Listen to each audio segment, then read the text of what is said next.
अच्छा जी, बिस्मिल्लाहिर्रहमानिर्रहीम। हम्म, हमने IAS 8 शुरू किया हुआ है। और IAS 8 में आ, हमने अकाउंटिंग पॉलिसीज पढ़ी, अकाउंटिंग एस्टिमेट पढ़े, एरर्स वगैरह पढ़े। आज एक तो हमारा एजेंडा ये है कि हमने इसके MCQs करने हैं। और MCQ करने से पहले मैं थोड़ा सा आपको अकाउंटिंग पॉलिसी और अकाउंटिंग एस्टिमेट का डिफरेंस बताना चाहता हूँ। और ये थ्योरी के पॉइंट ऑफ व्यू से भी अहम चीज है।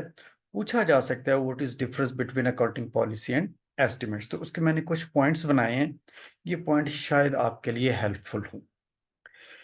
देखें, पहले मैंने आपको बताया था कि अकाउंटिंग पॉलिसी क्या होती है। अकाउंटिंग पॉलिसी एक्चुअली प्रिंसिपल्स हैं, और इसके जो मेजरमेंट है उसकी बेसिस वो देता है आपको, यानी प्रिंसिपल्स वगैरह, जो रूल्स एंड रेगुलेशंस हैं, कन्वेंशंस हैं, वो होती हैं। यानी कि जो आपको स्टैंडर्ड नहीं देता वो आपको पॉलिसीज से मिल जाएगा। For example, non current asset के केस में IAS 16 में हमारी पॉलिसी जो है वो क्या है कि हमने इसको कॉस्ट मॉडल पर रखना है या रिवैल्यूएशन मॉडल पर रखना है। ठीक हो गया जी। इसी तरह इन्वेंट्रीज में हमने इसको फाइफो मॉडल पर मेजर करना है या एफको मॉडल पर मेजर करना है। जितनी हमारी फाइनेंशियल स्टेटमेंट्स हैं उनके फॉर्मेट्स में अगर कोई चेंजेस आती हैं, ये भी पॉलिसी है। यानी किस आइटम को, अगर हमने किसी आइटम को कॉस्ट ऑफ सेल में ट्रीट करना है, और वहां से हमने आज के बाद कहा कि नहीं, ये आज के बाद कॉस्ट ऑफ सेल में नहीं जाएगी बल्कि ये नीचे ऑपरेटिंग एक्सपेंस में आएगी, तो ये भी चेंज इन पॉलिसी। यानी फाइनेंशियल स्टेटमेंट्स का ऑर्डर तक, फॉर्मेट तक जो है, ये भी पॉलिसी का हिस्सा होती है। बैलेंस शीट के ऑर्डर में चेंज करना, पहले हम लिक्विडिटी ऑर्डर पर लेके चल रहे थे, अब हमने उसको लायबिलिटी एसेट की बेसिस के ऊपर लेके चले गए। तो कोई भी ऐसी जो हमने, जो गवर्नमेंट ग्रांट है, गवर्नमेंट ग्रांट को अगर हमने उसकी पॉलिसी ये है कि हम इससे उस पर डेफर्ड इनकम पर लेके चल रहे हैं या deduction from non current asset पर लेके चल रहे हैं गवर्नमेंट ग्रांट को, तो ये भी पॉलिसी। ठीक हो गया जी। यानी स्टैंडर्ड हमें ये बताएगा कि करना क्या है, और उसके अंदर जो चीजें हैं जो स्टैंडर्ड हमें नहीं देता वो हमें पॉलिसीज देती। राइट। तो policy is more about conventions and principles. Right. Whereas जो एस्टिमेट्स हैं, estimate is more about amounts and patterns, कि जो चीजें अंदर हैं उनको हमने कैसे लेके चलना है। मिसाल के तौर पर, हमें नॉन करंट एसेट में पॉलिसी ये है कि कॉस्ट मॉडल पर लेके चलना है या रिवैल्यूएशन मॉडल पर लेके चलना है। लेकिन एस्टिमेट्स क्या है कि अगर कॉस्ट मॉडल पर लेके चल रहे हैं तो ये एसेट डेप्रिशिएट कैसे होगा। क्या ये डेप्रिशिएट रिड्यूसिबल्स पर होगा, स्ट्रेट लाइन पर, number of unit, sum of digit method. तो आपने, ये जो है ये हमारी एस्टिमेट्स, हमने एस्टिमेट लगाया कि ये हमारा एसेट 10 साल चलेगा। हमारे एस्टिमेट्स, हमारे पास, हमें पता है कि ये 10 साल चलेगा तो 10 साल ही लेके चलेंगे उसको। राइट। अच्छा, इसी तरह इन्वेंट्री में फाइफो और लाइफो जो है, और एवको, लाइफो तो खैर अब नहीं है, फाइफो और एवको ये पॉलिसी है। जबकि हमने इसकी आगे जो अमाउंट्स हैं कितनी कितनी होनी चाहिए, वो क्या, कौन बताएगा कि हमने इसको कॉस्ट पर रखना है या नेट रियलाइजेबल वैल्यू पर रखना है। राइट। तो ये चीजें डिसाइड करेंगी आपकी। इसी तरह इन्वेस्टमेंट प्रॉपर्टी में हमने कॉस्ट मॉडल पर इन्वेस्टमेंट प्रॉपर्टी लेके चलनी है या फेयर वैल्यू पर, ये पॉलिसी है। लेकिन वो फेयर वैल्यू हर साल चेंज कितनी होगी, ये उसके एस्टिमेट्स हैं। ठीक हो गया ना जी? तो इसी तरह हमने अकाउंटिंग पॉलिसी और एस्टिमेट्स में डिफरेंस, कि ये हमें principle, accounting policy principles, conventions, measurement basis देती हैं, जबकि जो एस्टिमेट्स हैं ये हमें एस्टिमेट्स देते हैं कि ये हमारा एस्टिमेट कितना तकरीबन हमारा ये एसेट चलेगा या कितनी हमारी इन्वेंट्री चलेगी। राइट। अच्छा, इसको मजीद समझने के लिए, अकाउंटिंग पॉलिसी में हमारे पास चॉइस होती है। हमारे पास चॉइस है हम कॉस्ट मॉडल लगाएं, हमारे पास चॉइस है हम रिवैल्यूएशन मॉडल लगाएं, हमारे पास चॉइस है हम फाइफो पर लिखें, हमारे पास चॉइस है हम इसे एफको पर लिख लें इन्वेंट्री पर, हमारे पास चॉइस है हम एक चीज को कॉस्ट ऑफ सेल में लिखें, उसी चीज को हमारे पास चॉइस है कि हम नीचे ऑपरेटिंग एक्सपेंसेस में लिख दें, हमारे पास चॉइस है हम deduction from non current asset पर गवर्नमेंट ग्रांट को लिखें या उसको डेफर्ड इनकम बना लें। लेकिन हमारे पास एस्टिमेट में चॉइस नहीं होती। मिसाल के तौर पर अगर एक एसेट स्ट्रेट लाइन पर डेप्रिशिएट होना चाहिए तो हम उसे स्ट्रेट लाइन पर ही डेप्रिशिएट करेंगे, हम उसे इधर उधर नहीं कर सकते। ये नहीं हो सकता कि एक एसेट थ्रू आउट एक साथ डेप्रिशिएट होगा और हम कहें नहीं हम इसके ऊपर रिड्यूसिंग बैलेंस लगा देते हैं या इसके ऊपर नंबर ऑफ यूनिट्स लगा देते हैं, राइट जी। या एक एसेट ने चलना ही 10 साल और हम कहें नहीं हमें 10 साल नहीं, हम इसकी लाइफ 50 साल रखेंगे, तो we don't have any choice, ठीक है। या एक हमारी जो बैड डेट्स हैं, हमें पता है कि वो 10% हर साल डेप्रिशिएट बैड हो जाते हैं, हम कहें नहीं हम 10% नहीं रखें, हम 50% रख देंगे, तो we don't have any choice, ठीक हो गया जी। तो अकाउंटिंग पॉलिसी में we have got choice, estimate में we don't have any choice, ठीक हो गया जी। फिर अकाउंटिंग पॉलिसी की एग्जांपल में changes from cost to fair value in IAS 40, और जो एस्टिमेट्स हैं इसमें the amount of changes in fair value, यानी पॉलिसी क्या है, फेयर वैल्यू या कॉस्ट मॉडल। अब आपने फेयर वैल्यू ले लिया है, तो एस्टिमेट क्या है, इस फेयर वैल्यू में हर साल चेंज कितनी आ रही। मिसाल के तौर पर हमें वो तो ये तो बता दिया कि 1 लाख वाली एक प्रॉपर्टी है, अब आप इसे फेयर वैल्यू पर रख ले। अब ये हर साल 1 लाख से 1,20,000 पर जा रही है, तो हम 1,20,000 ही उसको 20,000 तक ही बढ़ा सकेंगे, चॉइस नहीं, ठीक हो गया जी। या वो 20,000 30,000 नीचे आ रही है, तो फेयर वैल्यू में जितनी चेंजेस आ रही हैं ये एस्टिमेट्स, जबकि जो उसकी कॉस्ट और फेयर वैल्यू मॉडल में वो हमारे पास चॉइस है, वहां से हम कोई भी एक ले सकते हैं उसमें। इसी तरह इन्वेंट्री में नीचे देखिए फाइफो या एवको, ये हमारे पास चॉइस है। अब कॉस्ट और एनआरवी पर ये हमारे पास चॉइस नहीं है। अगर हमारी इन्वेंट्री की वैल्यू, आपको याद होगा आपने आईटीआई में पढ़ी थी, अगर हमारी इन्वेंट्री की वैल्यू 1 लाख थी और मार्केट में उसकी वैल्यू नेट रियलाइजेबल वैल्यू उसकी 80,000 हो गई है, we don't have any choice, अब हमें 80,000 ही करनी पड़ेगी, हम उसे 80,000 पर ही रखेंगे, ठीक हो गया जी। इसी तरह कॉस्ट और रिवैल्यूएशन, डोंट फॉरगेट कि वैसे ही IAS 8 के अंडर है चेंज इन पॉलिसी है, लेकिन इसे IAS 16 के अंडर लिखते हैं, लेकिन है ये पॉलिसी। तो अगर कॉस्ट और रिवैल्यूएशन, ये हमारे पास पॉलिसी है, हमारे पास चॉइस है, हम कॉस्ट पर भी रख सकते हैं, हम रिवैल्यूएशन पर। लेकिन एक दफा हमने अडॉप्ट कर ली कॉस्ट मॉडल या रिवैल्यूएशन मॉडल, तो कॉस्ट मॉडल है तो जाहिर है डेप्रिसिएशन मेथड, फिर हमारे पास इसकी ऑप्शन नहीं है, हमें स्ट्रेट लाइन लगाना पड़ेगा, रिड्यूसिंग बैलेंस ही लगाना पड़ेगा डिफरेंट एसेट्स के। पॉलिसी, अकाउंटिंग पॉलिसी जो अगर इसमें चेंज आता है तो ये रेट्रोस्पेक्टिव चेंज होती है, यानी पिछले सालों में भी जाकर इसे ठीक करना पड़ेगा। लेकिन एस्टिमेट जो होती हैं, अगर इसमें कोई चेंज आती है तो इसकी प्रोस्पेक्टस चेंज होती है, यानी जिस साल में चेंज आया उसी साल से आगे हम उसको चेंज करना शुरू कर देते हैं। फॉर एग्जांपल हमने पहले 3 साल में स्ट्रेट लाइन मेथड यूज किया था, टोटल लाइफ उसकी 10 साल थी, अगले अगले 7 सालों में वो कहता है ये नहीं स्ट्रेट लाइन नहीं रिड्यूसिंग बैलेंस है, तो हम अगले 7 सालों में हमने ये क्वेश्चन किए भी थे क्लास में भी, तो अगले अगले 7 सालों में हमने क्या करना है जी, हमने उसी अगले 7 सालों के लिए बस हम अगले सालों के लिए रिड्यूसिंग बैलेंस अप्लाई करेंगे, पिछले सालों में जाकर चेंज करने की जरूरत नहीं है। तो ये इसका थ्योरी के पॉइंट ऑफ व्यू से ये एक अच्छी चीज। अच्छा, अब मैं जरा आपको लेकर चलता हूं इन दोनों को, अकाउंटिंग एस्टिमेट्स और पॉलिसीज में डिफरेंस के लिए कुछ इसके एमसीक्यूज हैं वो देखते हैं, उससे काफी ज्यादा आपको हेल्प मिलेगी। Here we go, objective based questions आ गए जी हमारे पास, वी गॉट जी इसमें question number 1, which two of the following situation would not require a prior year adjustment as per IAS 8 accounting policy changes in accounting estimates and errors। देखिए prior years adjustment में हम सिर्फ तब जाएंगे जब prior year की adjustment होगी, तो वो अकाउंटिंग पॉलिसी होगी या कोई एरर होगी। अगर कोई अकाउंटिंग पॉलिसी है उसमें चेंज आया तो प्रायर ईयर में देंगे, एस्टिमेट तो जहां आ गया वो तो प्रोस्पेक्टस है, वो प्रायर ईयर में पिछले सालों में जाकर नहीं करना आपने, वो तो प्रोस्पेक्टस चेंज है, वो तो अगले सालों में करेंगे। तो देखेंगे पॉलिसी कहाँ चेंज हुई थी। तो दूसरे लफ्जों में पूछना चाहता है कि बताएं चेंज इन पॉलिसी कहाँ हुई। देखें जी, option 1, in last year's financial statement inventory were understated by a material amount due to system error.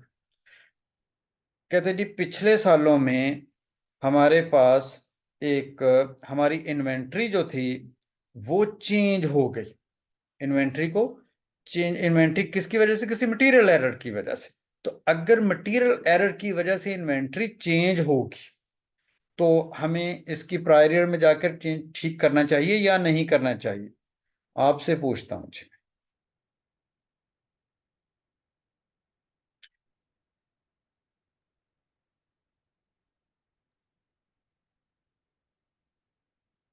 Sir अगर आपने क्या पूछ, कौन सा क्वेश्चन है?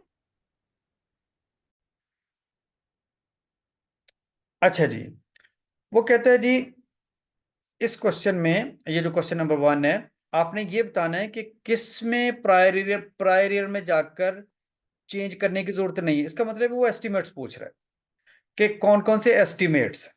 तो एस्टिमेट सबसे पहले देखेंगे ऑप्शन ए में, जो ऑप्शन ए मैंने पढ़ी, इसमें अगर आप गौर करें तो ये एक गलती हुई। प्रायर ईयर जो ओमिशंस और एरर्स हैं उन्हें भी पिछले सालों में जाकर ठीक करना पड़ता है हमें। अगर कोई पिछले सालों में गलती होगी, हमने पढ़ा था कि चेंज इन पॉलिसी में और प्रायर ईयर एडजस्टमेंट, अगर कोई एरर हो गया तो उन्हें पिछले सालों में जाकर ठीक करना पड़ेगा।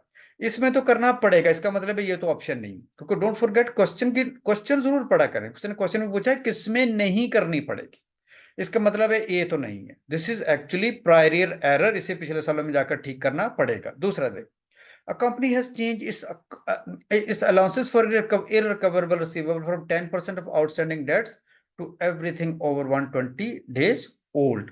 ये चेंजेस इन एस्टिमेट है। जैसे मैंने आपको बताया था कि अलाउंसेस जो है ना उसकी परसेंटेज 10% से 15% कर दी, 15 से 20%। तो इसका मतलब है this is more about measurement. जो एस्टिमेट्स हैं, जो हमारी चॉइस नहीं होती, अगर 10% बैड हो रहे हैं तो 10% ही लेने पड़ेंगे, अगर 20% हो रहे हैं तो 20% ही लेने पड़ेंगे। तो इसमें उसने उसने फील किया कि हर वो रिसीवेबल जो 120 दिन से ऊपर जाता है वो बैड हो जाता है। तो उससे ये उसके मतलब है कि उसके पास चॉइस नहीं थी। तो ये एस्टिमेट है, इसको हमें नहीं करना पड़ेगा। ये एक तो ऑप्शन ये ठीक है। तीसरी जी, a new accounting standard has been issued that requires the company to change its accounting policy but gives no guidance on the specific application of the change itself। ये भी चेंजेस इन अकाउंटिंग पॉलिसी है। अगर change in accounting policy मैंने आपको बताया था, दो वजह से आप कर सकते हैं। नंबर 1, अगर तो स्टैंडर्ड की रिक्वायरमेंट है, और दूसरा कि हम समझते हैं कि हमें इसको चेंज करने से ज्यादा रेलिवेंट और रिलायबल इंफॉर्मेशन मिलेगी। तो इसका मतलब है स्टैंडर्ड अगर चेंज हो रहा है, बेशक उसने गाइडेंस नहीं दी, तो हमें प्रायर ईयर में जाकर चेंज करना पड़ेगा अगर इंफॉर्मेशन अवेलेबल है तो। इसका मतलब है ये भी नहीं है जी। तीसरा देखें D, a company has decided to move from charging depreciation on state line basis to reducing balance. ये तो जाहिर है एस्टिमेट है, चेंज इन एस्टिमेट। इसका मतलब है कि बी और डी, इसमें हमें चेंज नहीं करना पड़ेगा, क्योंकि ये भी एस्टिमेट है और ये भी एस्टिमेट है। उसने पूछा भी दरअसल यही था कि किस में चेंज नहीं करना पड़ेगा, दूसरे लफ्जों में उसने पूछा था एस्टिमेट्स कौन से। आई होप जी ये बात क्लियर हो गई होगी। Question number 2, in accordance with IAS 8 accounting policy, changes in accounting estimate and errors, how is a change in accounting estimate accounted for?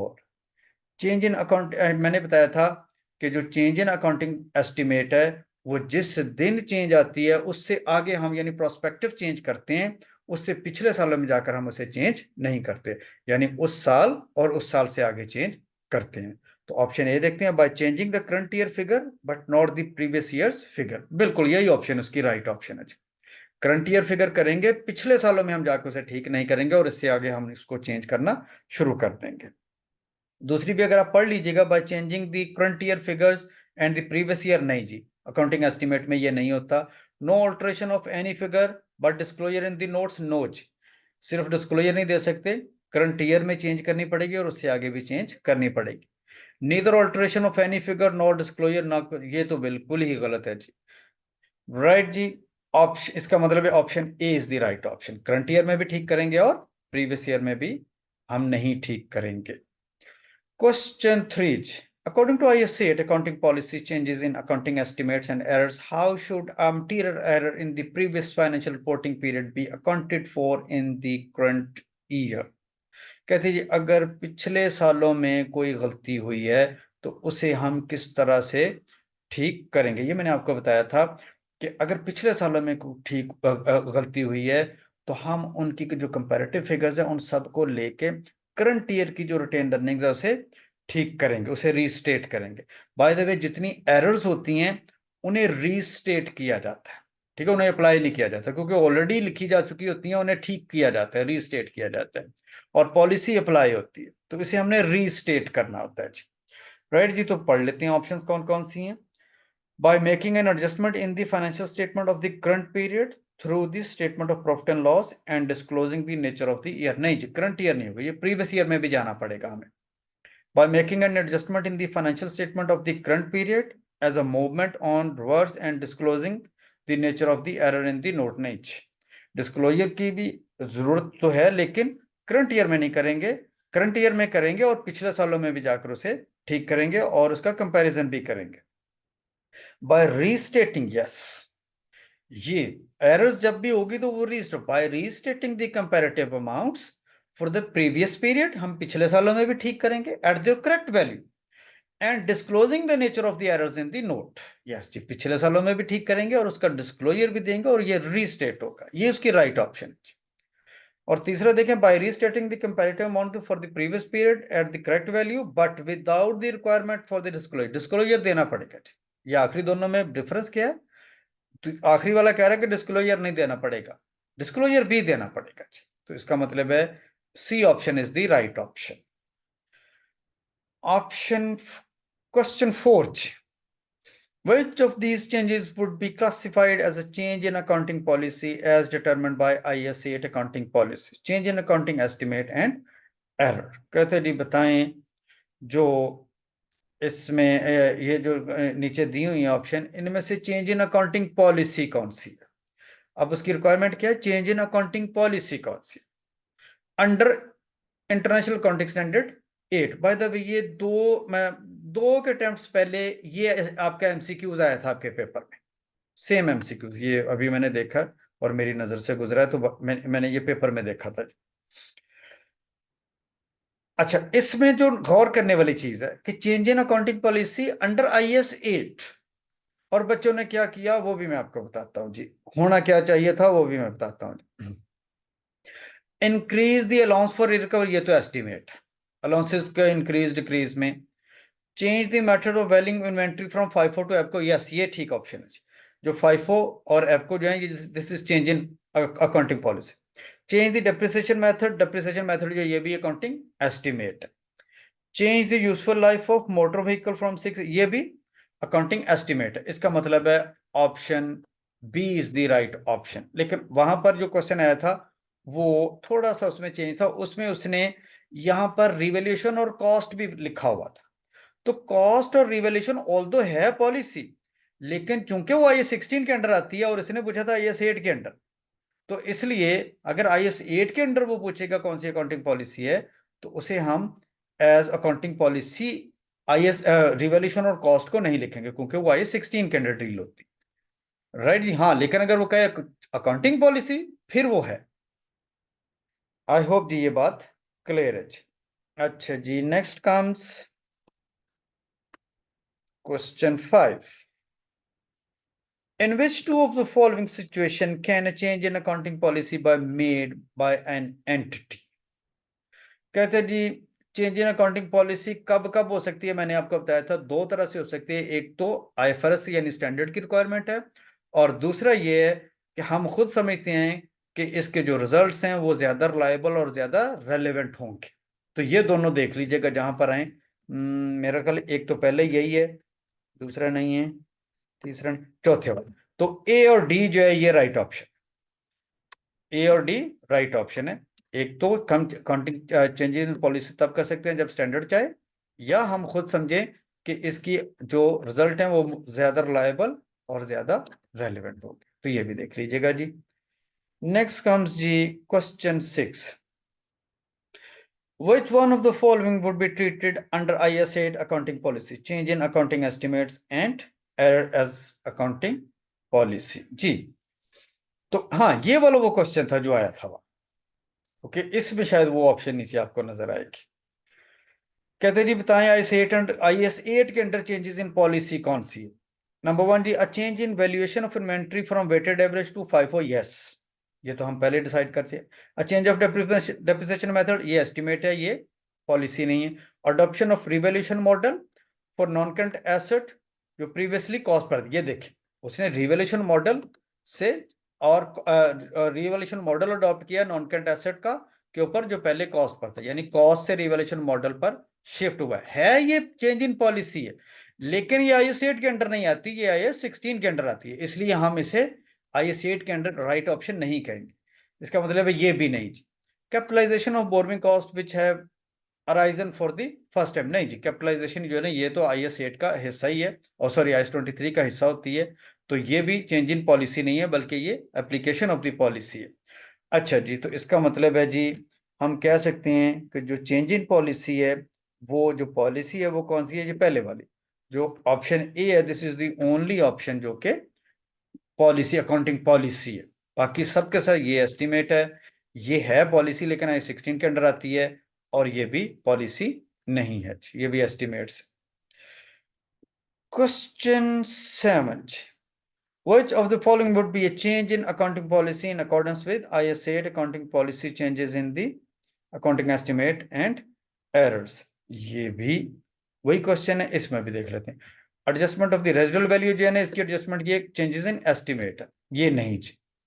दूसरा देखते हैं जी, a change in reporting depreciation charge as cost of sale rather than as administrative expense। yes, ये देखें, ये format of financial statement change हुआ, यानी पहले एक डेप्रिसिएशन जो थी हम उसे कॉस्ट ऑफ सेल में लिख रहे थे, अब हमने सोचा है कि हम इसे एडमिन में लिखेंगे, या पहले वो एडमिन में लिखी जा रही थी, हम आज सोचा है आज के बाद इसे कॉस्ट ऑफ सेल में लिखेंगे। तो ये चेंज इन पॉलिसी, तो इसे हम चेंज इन पॉलिसी लिखेंगे, ये चेंज इन पॉलिसी है। तीसरी जी, डेप्रिसिएशन चार्ज नहीं जी, डेप्रिसिएशन जो है इसके मेथड जो है ये एस्टिमेट है। Reducing the value of inventory from cost to NRV, ये भी एस्टिमेट है। इसका मतलब है option B is the right option जी, राइट जी। नेक्स्ट कम्स जी ऑफ क्वेश्चन नंबर 8, उसकी तरफ चलते हैं जी। here we go जी, क्वेश्चन 8 जी आ गया जी, कहाँ गया हो भाई, ये आ गया जी क्वेश्चन 8। जी, which of the following item is change of accounting policy under IAS 8 accounting policies changes in accounting estimate and errors? तो ये पहले 7, 8, 10 क्वेश्चन बहुत अच्छे हैं इस चीज को समझने के लिए कि पॉलिसी और उसमें डिफरेंस के लिए। और बाय द वे आपकी बुक में से वो पूछ लेता है MCQ। वंस अगेन जी, उसकी रिक्वायरमेंट ये है कि कौन सी accounting policy under IAS 8 classifying commission earned as revenue in statement of profit or loss having previously classified as other operating income। ये भी देखें, ये भी चेंज इन पॉलिसी है। पहले हम कमीशन को, कमीशन अर्न्ड को अदर इनकम लिखते थे, यानी ग्रॉस प्रॉफिट के नीचे जाके ऐड करते थे। अब वो कहता है हम इसे अपनी मेन इनकम बनाएंगे, यानी रेवेन्यू में ऊपर सेल्स में जाकर लिखेंगे। तो इसका मतलब है this is once again change in policy, क्योंकि फॉर्मेट ऑफ फाइनेंशियल स्टेटमेंट में कोई चेंज आ रही, राइट जी। चूंकि उसने which one of the item का, इसका मतलब है यही, बाकी 3 के 3 आइटम जो हैं वो अगर पढ़ेंगे तो वही है जो हमने कोई डेप्रिसिएशन का मेथड होगा, कोई NRV वगैरह, तो इसलिए मैं आगे चल रहा हूँ। तो A option is the right option. Question 9, what is the nature of the change being proposed by Jerry and how should it be applied? Okay, अभी पढ़ लेते हैं जी इसका है क्या। ये एक उसने सिनेरियो दिया हुआ है। The director of Tom Limited are disappointed by the draft profit for the year ended 30th September 2013. The company's assistant accountant Jerry has suggested following: a major item of plant that cost rupees 20 million to purchase and install on 1st October 2010 is being depreciated on a straight line basis over 5-year period. On 1st October 2012, the production manager believed that the plant was likely to last 8 years in total, okay, from the date of the purchase. तो number 1 तो ये है कि ये don't forget कि ये change in estimate है। इसको मैं भी वैसे एक्सप्लेन भी कर देता हूँ कि पहले एक उसने सारे जो अभी तक की सारी उसने कहानी सुनाई है, उसमें ये कहा कि आपने एक एसेट खरीदा था 1 अक्टूबर 2010 को, और 1 अक्टूबर 2000 तब उसकी लाइफ थी 5 साल। आपने 1 अक्टूबर 2012 को जाकर देखा तो आपने कहा यार मुझे लगता है कि इसकी लाइफ जो है वो 5 साल नहीं है बल्कि 8 साल है। तो this is actually change in life. तो जो चेंज इन लाइफ है this is change in estimate. Okay जी, तो ये ध्यान में रखना कि ये चेंज इन एस्टिमेट के बारे में कोई ना कोई बात पूछे। Jerry believes that as the useful life estimate has increased, कि 5 साल से 8 साल उसकी लाइफ हो गई है, the previous year depreciation was overstated. तो पिछले सालों की कहता है डेप्रिसिएशन ओवरस्टेटेड, जाहिर है पिछले सालों में डेप्रिसिएशन ज्यादा चार्ज की होगी क्योंकि आप 5 साल पर उसे चार्ज कर रहे थे। and its depreciation expense should be reversed in current year leading to increased profit। यहां पर वो चवल मार गया जी। वो कहते हैं जी कि जो कंटेंट है वो मेरी तरह का कुछ होगा। उसने कहा जी कि पिछले सालों में हमने चूंकि डेप्रिसिएशन ज्यादा चार्ज किया, अब एस्टिमेट चेंज हो रहा है, तो कहते हैं पिछले सालों में जाकर हमें रिवर्स करनी चाहिए। लेकिन हम क्या कहें, हमें क्या बताया जी IS8 ने? IS8 कहता है जी नहीं, ऐसा नहीं हो सकता। जब एस्टिमेट चेंज होगा तो gone is gone, current year में चेंज आएगा और इसे हम अगले सालों में जाकर अप्लाई करेंगे। यानी इसकी जो एप्लीकेशन है वो रेट्रोस्पेक्टिव नहीं है बल्कि प्रोस्पेक्टिव है, करंट ईयर एंड ऑनवर्ड। तो कहते हैं जी बताएं कि जेरी को क्या क्या चेंजेस लेके आनी चाहिए। Option 1, change accounting policy. नहीं जी, अकाउंटिंग पॉलिसी चेंज है ही नहीं, इसलिए रेट्रोस्पेक्टिव का सवाल ही पैदा नहीं होता। B, change of accounting policy. नहीं जी, प्रोस्पेक्ट है नहीं, चेंज अकाउंटिंग पॉलिसी नहीं है, प्रोस्पेक्टिव एप्लीकेशन है लेकिन चेंज ऑफ अकाउंटिंग पॉलिसी नहीं है, ये एस्टिमेट। सी जी, चेंज इन अकाउंटिंग एस्टिमेट और रेट्रोस्पेक्टिव, ये भी नहीं जी, है अकाउंटिंग एस्टिमेट लेकिन रेट्रोस्पेक्टिव नहीं कर सकते, यानी पिछले सालों में जाकर हम इसे चेंज नहीं करेंगे, इसे अगले सालों में, करंट और अगले सालों में। डी बचता है, इसका मतलब है यही ठीक होगा, चेंज ऑफ अकाउंटिंग एस्टिमेट है, बिल्कुल ठीक है, और प्रोस्पेक्टिव एप्लीकेशन है इसकी। तो option D should be the right option. Question 10, if it is impracticable to make a retrospective application to a period। हाँ, ये भी मैंने आपको impracticability का भी कॉन्सेप्ट दिया था, अगर आपने मेरा लेक्चर लिया हो पीछे। कहते हैं जी आपने कोई अकाउंटिंग पॉलिसी चेंज की या आपसे कोई एरर हो गई और अब आपने जाकर रिट्रोस्पेक्टिवली पीछे जाके उसमें चेंजेस लेके आनी थी। वो गलती हुई या आपने जो चेंज इन पॉलिसी करनी थी वो आपने फर्स्ट टाइम अप्लाई की थी 20 साल पहले।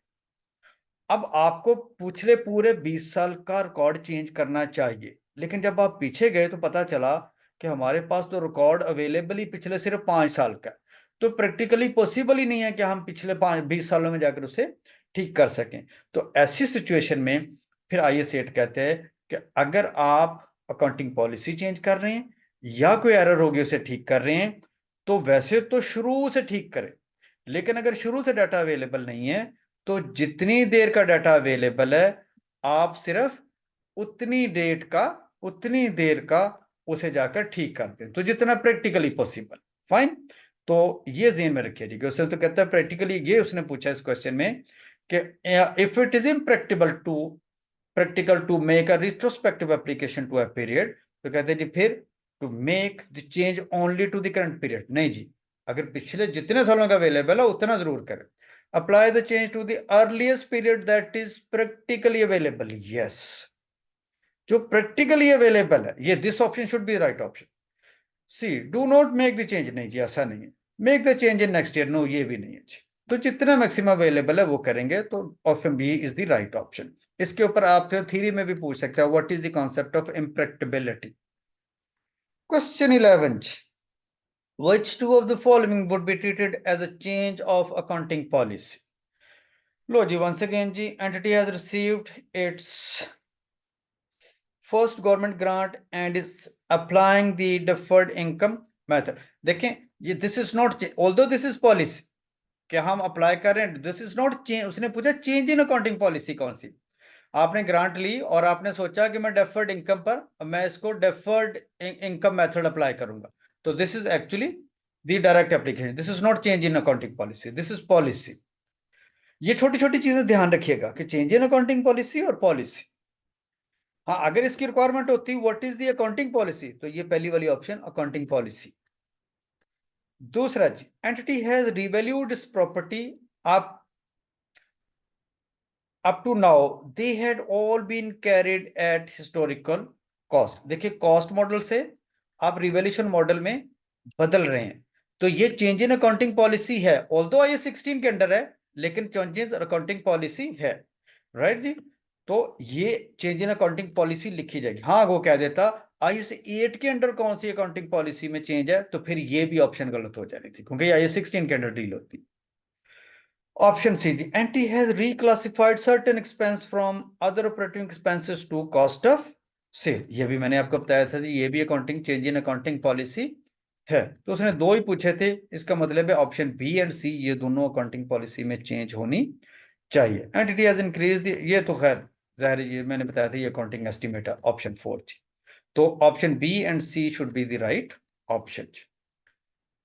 Question 12, correcting the recognition, measurement and disclosure of amount in financial statement as if a prior period error had never occurred. This is, ये तो जी आपको पता है जी, this is retrospective restatement. Don't forget, अगर error ठीक हो रही है तो ये retrospective restatement है, और अगर पॉलिसी पिछले सालों में जाके कर रहे हैं तो this is retrospective application.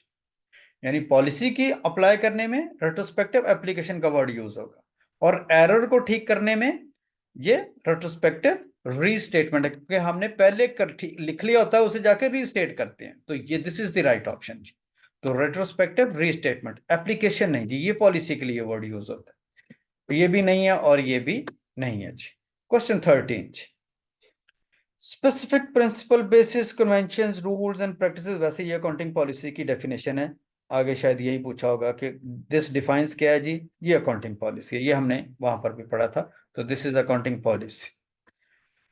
Question 14, adjustment of carrying amount of an asset or liability or the consumption of an asset as a result of change in assessment, this defines, ये भी आपको पता है जी, this is actually change in estimate। तो ये estimate की definition आपको याद होगा, ये भी मैंने आपको बहुत डिटेल में वहां पर पहले लेक्चर में पढ़ाई हुई है, वैसे भी ये चेंजेस इन एस्टिमेट की डेफिनेशन, तो इसकी भी ऑप्शन ए ही है जी, तो ये भी देख लेंगे जी। नेक्स्ट आ जी क्वेश्चन 15, क्वेश्चन 15 के लिए चलते हैं जी हम, ये आ गया जी क्वेश्चन 15, देख लें। Applying a new policy to transaction as if that policy had always been applied, this is, देखिए ये पॉलिसी है तो ये है तो रेट्रोस्पेक्टिव है, इसकी डेफिनेशन रेट्रोस्पेक्टिव की है, लेकिन क्या ये रीस्टेटमेंट है, ये एप्लीकेशन, चूंकि पॉलिसी है, so this is retrospective application, तो हम इसे कहेंगे दिस इज रेट्रोस्पेक्टिव एप्लीकेशन, तो 15 का answer is B. Question 16, okay, ये हम यहां तक आज, अब ये 15 करके तो नेक्स्ट लेक्चर में मैं आपको बाकी करता हूं, क्योंकि आगे कैलकुलेशंस है और टाइम इसका जो है ना, इस सेशन का मेरे पास सिर्फ बचा है 4-5 मिनट। अगर आपको कोई भी इशू है तो पहले मेरे साथ वो डिस्कस कर लें व्हाट्सएप पर या यहाँ पर।